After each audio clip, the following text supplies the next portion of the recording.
Guys, கன்னியாகுமரியில் Sunday special lunch வாங்க.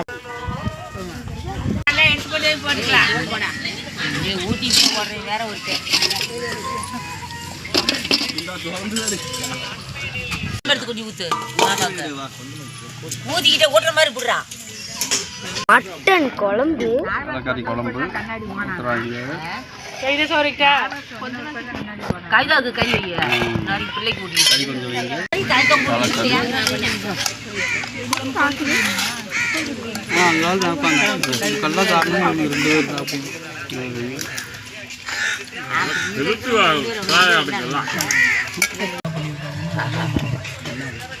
கோயில் தானே கூட்டிட்டு வந்துச்சுங்க.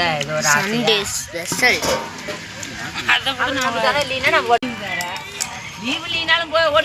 குட்டி பிடிச்சிட்டு இருக்காங்க. நான் சாப்பிட்டு முட்டிக்க போடுறாங்க. விருந்தோம்பல் இவங்களாம் விருந்தோம்பல்.